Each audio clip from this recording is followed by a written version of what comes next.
Hello, my lovelies. Ginny O here, the author with no last name, and it is November, and that means it's National Novel Writing Month. So in this video, I want to go over how anyone can write a novel, nano, and how to get started. So what are the 5 things you need to write a novel? I'm going to use myself as an example of anyone can write a novel, because why not?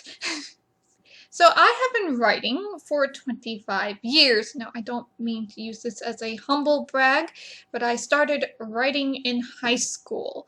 So I had a best friend who was into writing, and I thought it would be a good group bonding activity.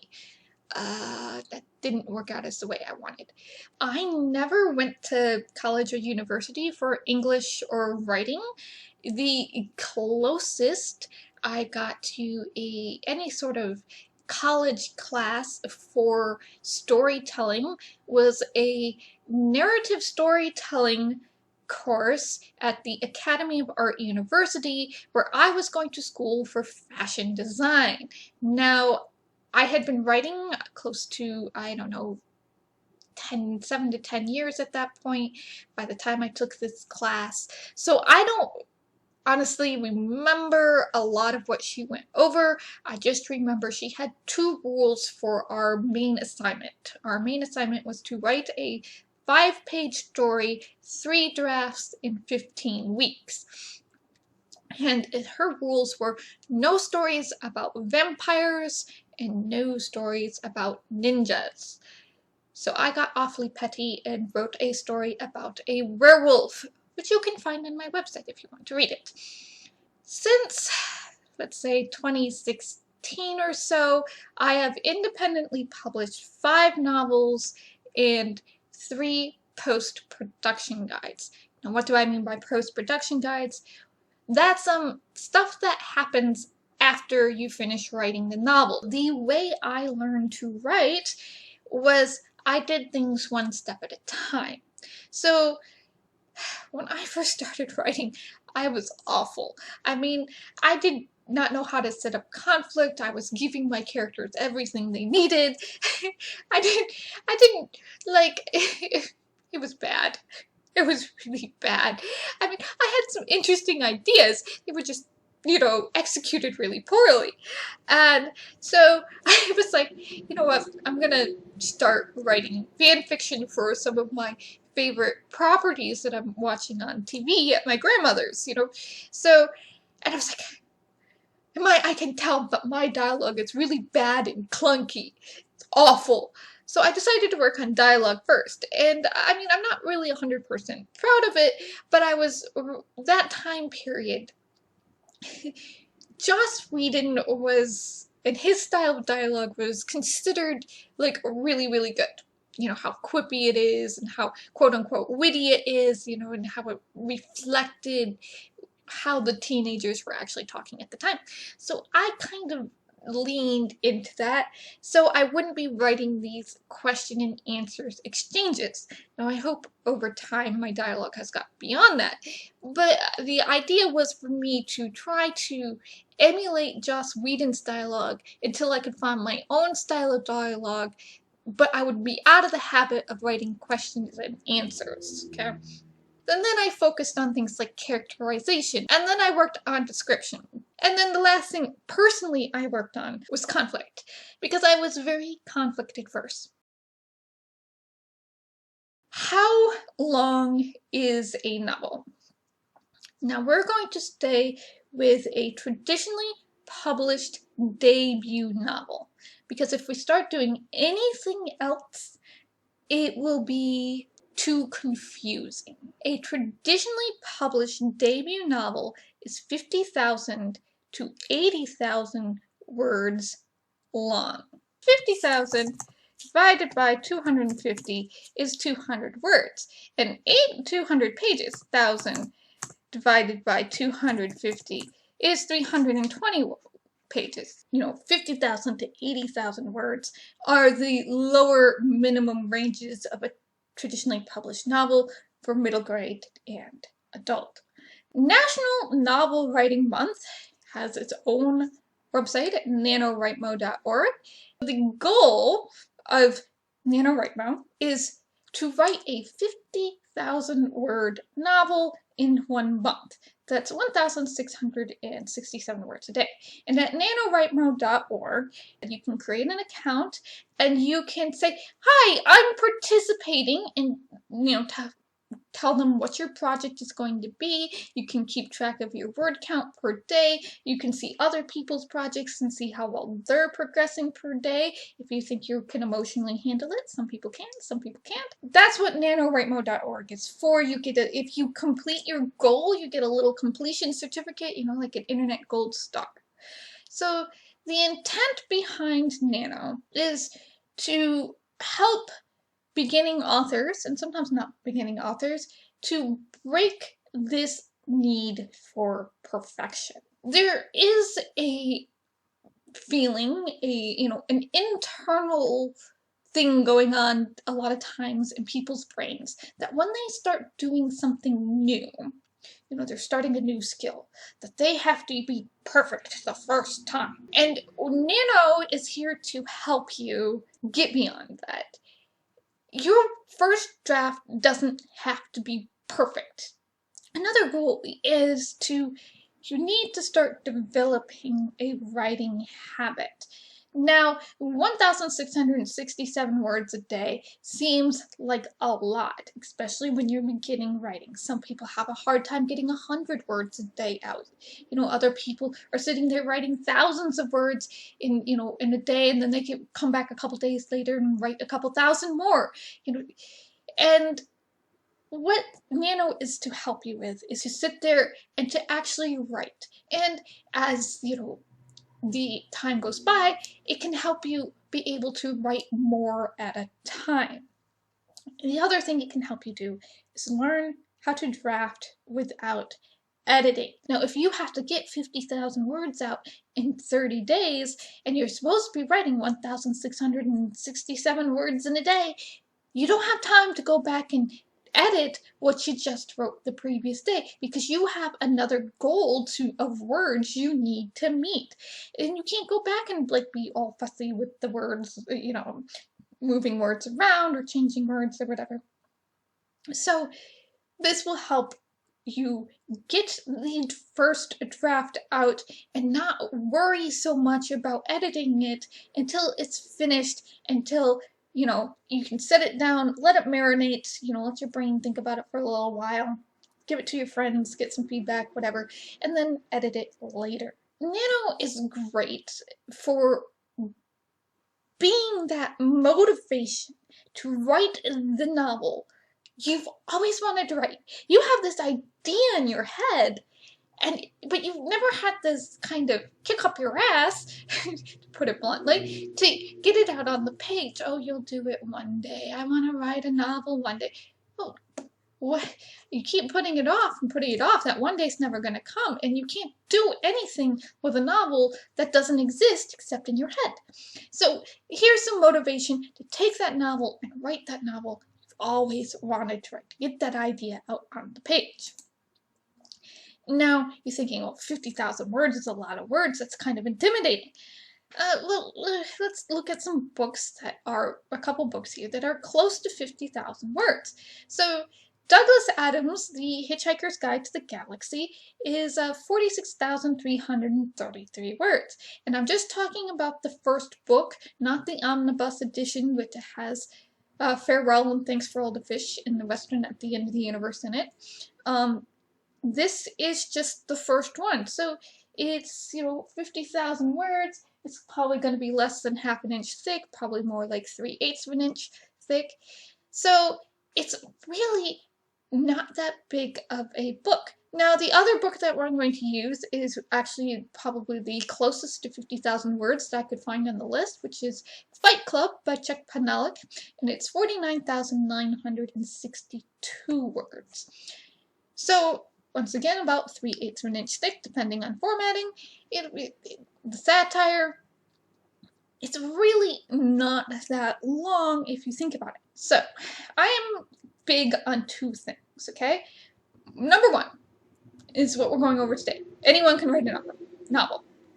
Number 2 is there are no bad novels. There are just poorly edited novels. So we're going to focus on number 1 today, again. So there are no qualifications for writing a novel. Anybody can do it, okay? So everybody seems to think, or there's this myth going around, that you have to have certain things or do certain things to write a novel. I'm going to tell you right now, you don't have to do this. I am a personal example of you don't have to do this, okay? You don't have to take community college classes because a lot of English university professors aren't necessarily going to be people who have teaching degrees.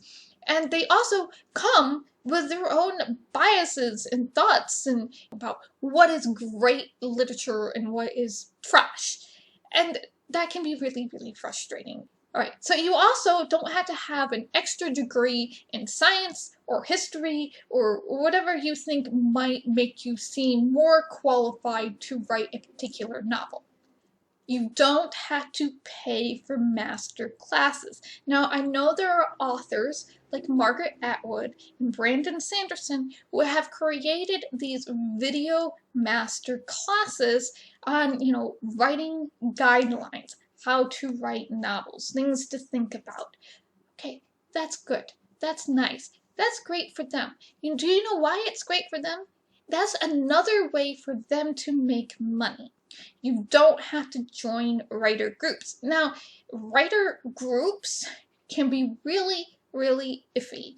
All right, writer groups are generally, people, locals around you, probably getting together at the local library to talk. A lot of times, you're a group of amateurs. So you're sitting there, you're trying to hone each other's writing when, you're kind of like the blind leading the blind. And each of you is writing in a very different and distinct genre, and you're at different and distinct writing level capabilities.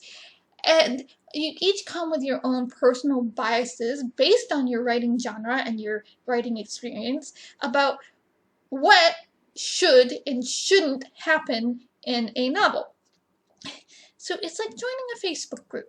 Everybody is screaming at each other, writing advice for each other, and this may or may not be helpful to you because you're going to get 5 different sets of different advice from all these other authors on how your novel should play out that doesn't have anything to do with the genre of your novel and the vision for your novel and how to make your novel actually better. You don't have to take writer workshops.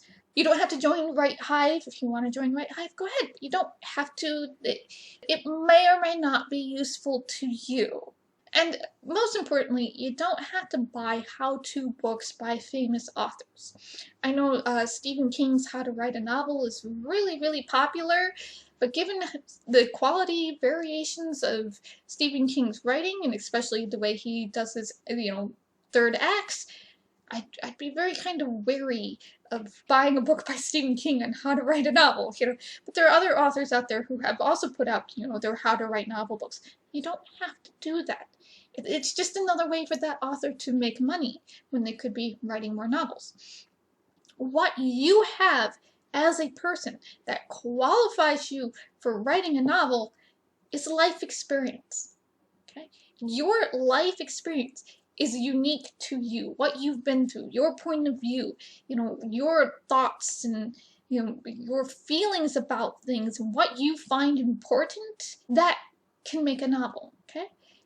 You can always read within your genre.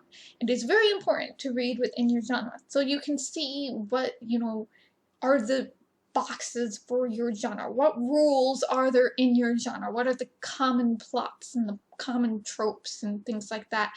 And you can get to decide, do I want to stick within those rules? Do I want to stick within those plots? Or do I want to toss them? Do I want to break them? You have your imagination. So you take your life experience and your empathy to other people and your, different people, and you can extrapolate that in your imagination, okay? So, no, maybe you've never been to outer space, but maybe you've seen a glacier and you can be awed by how big the glacier is, or, you know, the Grand Canyon, or, you know, you've been to the desert. You can, what is imagined is just as important as things you've been through in real life, okay? You can also do research. Now this goes back to not having a degree in an extra thing like science or history or whatever. There are people out there who have those degrees. There are books out there full of information with that stuff. You can go to museums. You can contact email scientists and ask for their writing papers, and most will be more than happy to send you their papers. And there is a lot of, you know, things on YouTube. There's always you can always start with Wikipedia and then go down to the bottom and see the links of the primary sources and start looking through the primary sources. You can always go to projectgutenberg.com, okay, to look for source stuff that's out of print and in the public domain. There's the Metropolitan Museum of Art allows you to look at books, historical books, for free on their website. Stuff that's also in the public domain. Okay. And there is always Tumblr. Okay, Jenny, what do you mean, Tumblr? Why would I go to a social media site for writing advice? Okay. I don't want you going to Facebook.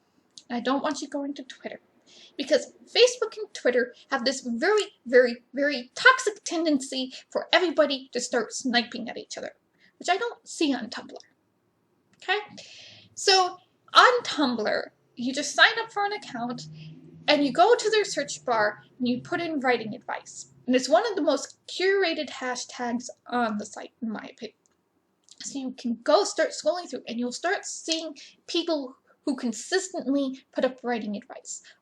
I follow Hey Writers. I don't follow the Literary Architect, but I've saved stuff from them. The 960s Writers. There's a whole bunch of just interesting people who offer writing advice. Mythic Riance has a reblog. There are links to Tumblr, so you can go there. Neil Gaiman's on Tumblr if you want to follow Neil Gaiman's account. There's some traditionally published authors. There's a lot of independently published authors on there. So you get writing advice, you'll get writing encouragement, you'll get writing memes. All you have to do is just follow a couple people and start reblogging their stuff on your blog. You know, stuff you find useful. But Tumblr is there as a free resource. You don't have to buy things. You can just go to Tumblr and it's there. I always advocate for trying to find free advice first that works for you versus, you know, paying money for something that might not work for you. Because you need to find your own process. You aren't Neil Gaiman, okay? You aren't Stephen King. You aren't Margaret Atwood. You aren't Brandon Sanderson. You are you. So what works for these big authors may not actually work for you. So you need to find your own way. And what, you know, part of that is writing what you want, write what you love, and write what makes you happy. Okay? We want you to, you know, if you're writing your book and it feels like a slog and you're bored and you're tired and you hate it, why are you writing it? I have this, you know, I want to sit here and I want to laugh and smile while I'm writing. Or if it's a sad scene, I want to be able to sniffle and cry. I feel so bad for these characters. Why am I putting them through such emotional pain? Oh, that's right. I'm the writer and I'm evil. So you need to, and just get that first draft out to tell the story you want to tell. You know, and then you put it to the side. Maybe you hand it out to some friends and get some feedback, but you put it to the side for a couple months and you edit. You cannot change anything. You cannot edit anything if it's not written down and out there on the page. And you can fix everything in editing. Everything. Yes, everything can be fixed in editing. So there are 5 elements you need for a novel. Everything else will build off of these 5 things. So I don't want you to worry about anything else than the 5 elements I'm about to tell you, okay? So the first thing you need is a setting. The setting is the place of your novel. It's the where, it's the when. Famously, okay, and timely enough, let's talk about Dune. Dune is an ecological science fiction novel written by Frank Herbert. Dune is set on a world called Arrakis, and Arrakis is a mono ecosystem. It's a complete desert. Everything else in the novel revolves around this planet being a desert, that it's the home of these giant worms that create the spice. The culture of Dune, the culture of the people who live on Dune, the way they treat water, how their goals for how they want the planet to be, the way they dress, the way they travel, everything revolves around this planet being a desert planet. Now, my other example here is Alan Dean Foster's The Journeys of the Catechist series, and I'm using the cover of the second book, Into the Thinking Kingdoms. So the plot of Alan Dean Foster's novel is that this guy here, totally sitting, kneeling at the base of the tree, is going on a journey of an honor journey to rescue this beautiful woman, the Visioness Theronel, from the evil possessed sorcerer who's kidnapped her. Now, this is a very typical, archetypal, cookie-cutter plot. Boring. Okay? What makes the books interesting is the type of places and the people that Atoli meets along the way. It's a very whimsical, very fantastical type of world. 9 times out of 10, your setting cannot carry your book. Whereas in this book, it's that 1 time out of 10 where the setting, why you're turning the pages, it makes the book interesting and entertaining. What is Atoli going to see next? What type of, what is he going to pull out of the pack of the gifts from his different tribe mates to help him along in his journey?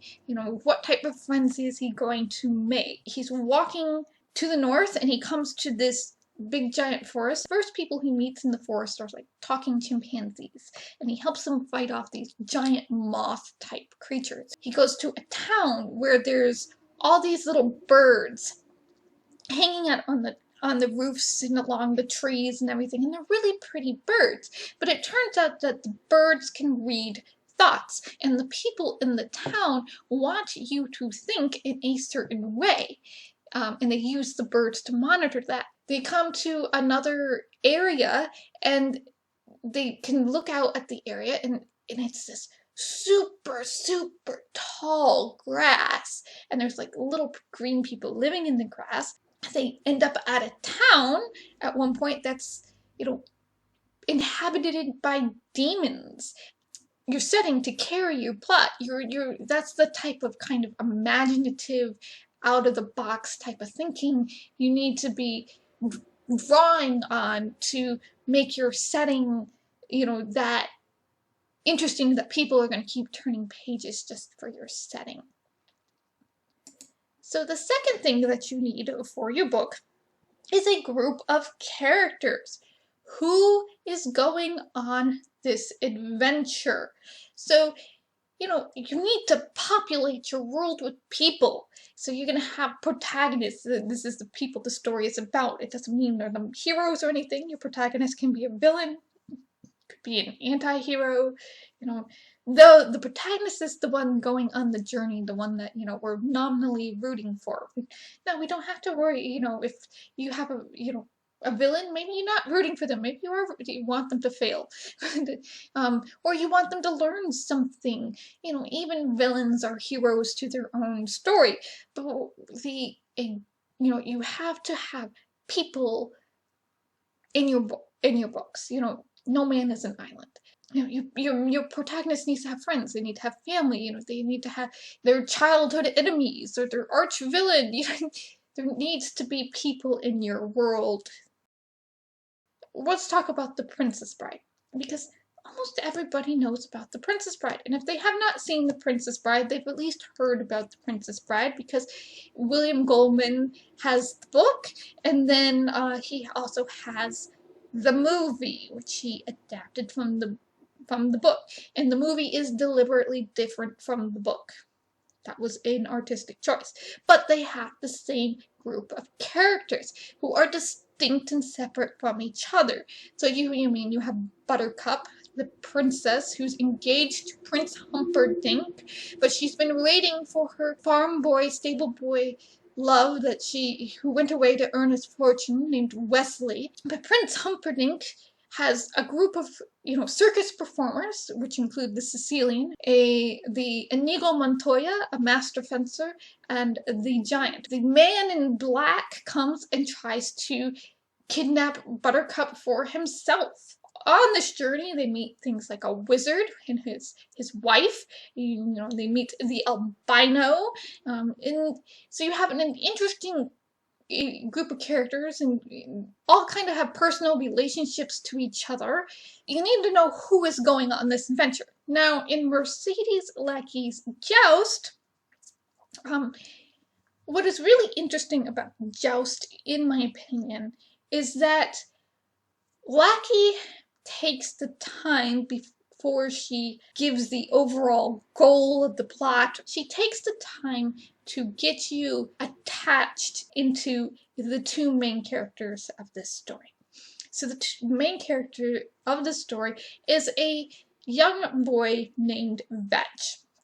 And Vetch is a serf. He is a prisoner of war who is, as a prisoner of war, he is bound to the land that the enemies, the Tians, took over from the Altans. This is set in like an Egyptian upper kingdom, lower kingdom type of setting with dragon. He wants to be free. So Mercedes Lackey takes the time to get you invested in Vetch's life and how he is rescued by a dragon rider, a jouster named Ari. You get invested in Vetch's new life at the dragon compound, taking care of Cachette, and becoming friendly with Ari, who is treating him like a little brother rather than a servant. And then Vetch gets an opportunity to emulate Ari. Now we're getting into where the plot is starting to roll off. We want him to succeed so he can escape. There's different ways you can do it, but you need to have a group of characters. You need to have characters that your readers will feel sympathetic to, can latch onto, and feel empathetic to, that are kind of distinct from each other. And these characters, they need to have a goal. Now, but the characters that you have in your story need to have something they want. What do they want to accomplish? Whether it's personal or professional, or or just something the plot has handed to them, as a goal. So let's take Ender's Game, or Since Got Cards, which also has a movie. I think you're seeing a theme here. So in Ender's Game, Ender is chosen to be part of this military class.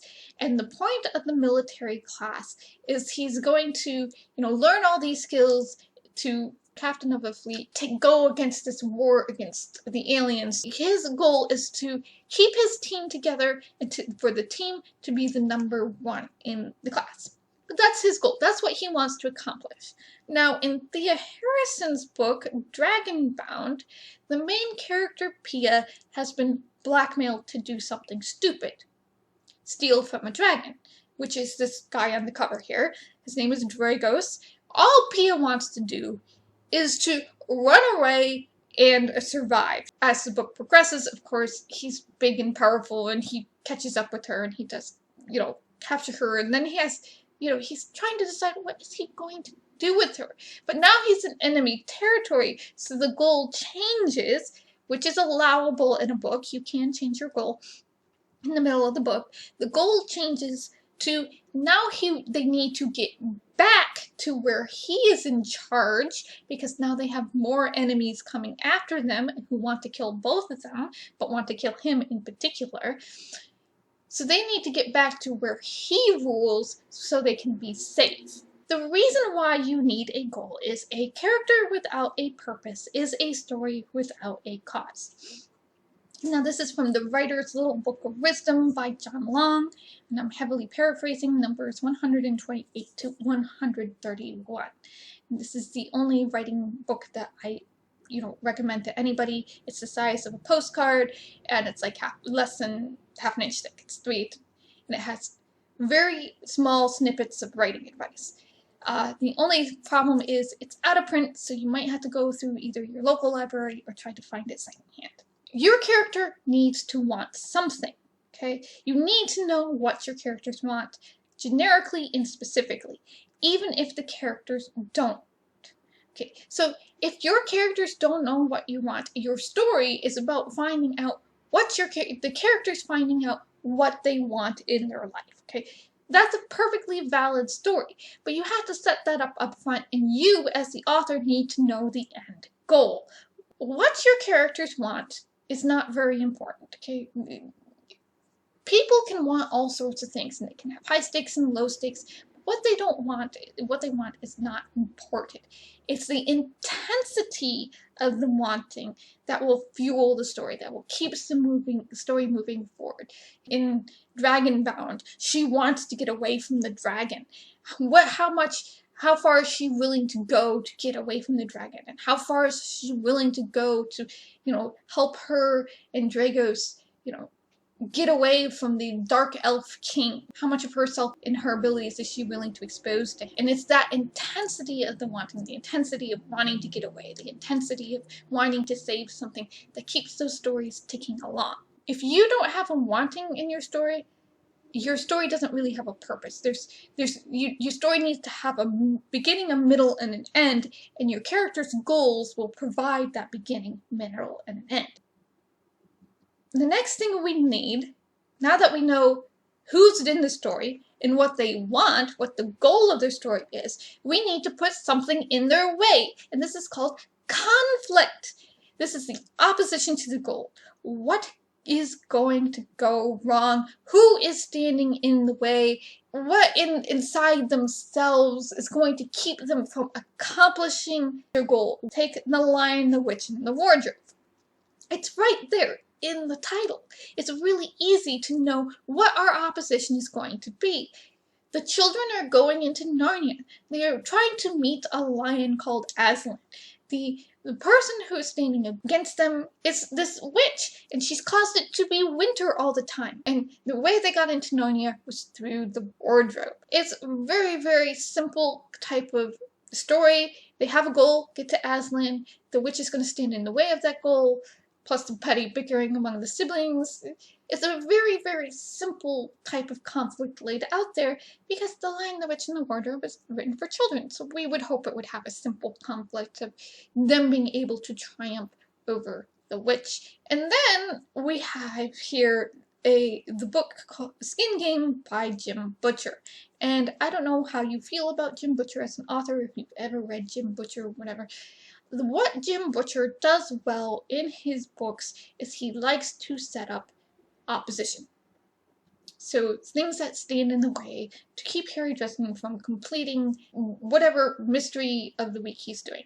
And in Skin Game, Harry is tasked by Mab, the Queen of Air and Darkness of the Winter Court of Fairy, to help one of the Blackened Knights of the Denarius, which is a fallen angel, to rob the vault of Hades, which the entrance is being guarded by Gentleman Johnny Marconi, the big mafia boss there in Chicago. The vault itself of Hades is in the Never Never. It's in this fairy dimension, you know, like under. So they need to get from the mortal world into the ever after to rob Hades' treasure room. They have to work through how are they going to get through the mortal sections of the protections on the vault. And then, once they get into the Never Never, they still have to get through what Hades has put on the protections of his side of the treasure room. And all this time, you know, everybody's worried about people betraying each other and so on and so forth. There's a lot of conflicts and oppositions in the way, and it is both internal and external. So there are two types of conflict. There's internal conflict and external conflict. So internal conflict is man versus himself. It's your inner turmoil or your contradictions. It's working through what's going on emotionally. Sometimes an internal conflict is something you might view as a strength becoming a flaw. Internal types of conflicts will lead to characters making decisions, making specific choices to move along the story. This is a very character-driven style plot. Versus external conflicts, which is man versus everything else. Man versus man versus a power greater than themselves, which could be technology, which could be God, it could be aliens. Things that happen that are outside forces acting on the character, which are generally outside the character's control. This is plot-driven stuff. The character did not make, a conscious decision or a conscious action for this to happen to them. What types of conflict is best? Both. Both is good. A character without internal turmoil or contradictions belongs in investments or in a coffin, not in a story. To make your characters feel like real people, they still need to have internal conflicts. They still need to be kind of at war with themselves and what they're going to do in order for them to eventually, no matter how many external forces come to bear or how many times Murphy's Law strikes, what can go wrong will go wrong. Eventually, for a satisfying and earned ending, the character will have to rise up and act. You want your characters to do something. You want the characters by the end of the story to have learned something or to have somehow taken action and, stood up to rise up and do something to move your story along. The last thing that we want is for our characters to have personal stakes in the story. They need to have a skin in the game. They need to have a valid grievance or an investment in this goal and personal cause and the obstacles in their way, okay? We'll start with The Hobbit. Okay. Now, The Hobbit is the story of Bilbo Baggins, Baggins, going on an adventure he does but does not want because he's been hired as a burglar for these dwarves by the wizard Gandalf, and they are going to go to what is called the Lonely Mountain to steal the Arkenstone from the dragon, the red dragon Smaug. Bilbo, in the beginning, does not have a personal investment in the story. This is Bilbo's story of discovery.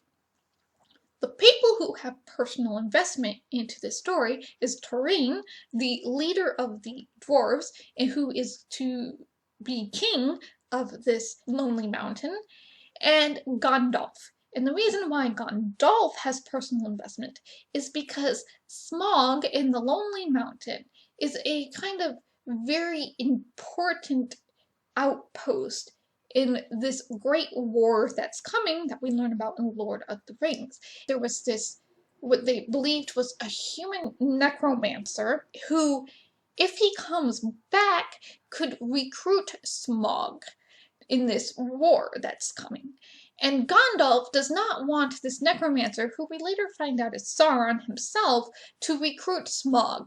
We don't want to give this Sauron a weapon of mass destruction. Bilbo does not have these personal stakes until he starts making decisions, okay? His internal conflict decisions. Is he going to stay with these people or not? They start their journey into Mirkwood. And that's when Bilbo really comes into his own and he starts making this, it becomes more personal for him. And it becomes like a personal goal stake for Bilbo to help get the dwarves out, to really become a burglar, these are now his friends, and he doesn't want his friends stuck in the dungeons of the elves. The next example I have here is a book by Anne Bishop. She's a dark fantasy writer, and I want to emphasize dark, so if you don't like those themes, you might not want to read her, but she has written a book called Written in Red, and the plotline of Written in Red is the main character here she's a blood prophet, okay? If you cut her, she sees the future. And she had been living in like a prison virtually for blood prophets, and she escaped. And it is her personal goal and investment to learn how to live her life outside of this prison, and not go back. She does not want to go back. So she has a very big personal stake in the game. So to sum up, the 5 elements you need for your story is a setting, which is the where and or the when, a group of characters, who is going on this adventure, a goal, what are they trying to accomplish, the conflict is how are they trying to accomplish it and what's getting in their way, both internally and externally, and a personal investment or a valid grievance, which is why are we doing this? And then don't worry about anything else. I don't want you to, if you have these 5 things, your pacing, your attention, your structure, and everything else will just kind of organically happen. You have a story. Yay! It's really all that simple. I hope this helped. I hope this, relieved some of the overwhelming things that so many different writers talk about, that you had to do this or that or the other thing. I hope that helped with that. Just you put together your 5 things, and from there you just write your story. You don't really need to worry about any of those things that they talk about until much, much later. And then that's when you get people to help you with those things too, okay? So just relax. If you are going to participate in Nano, good luck. Happy writing, okay? Otherwise, thanks for listening. Bless.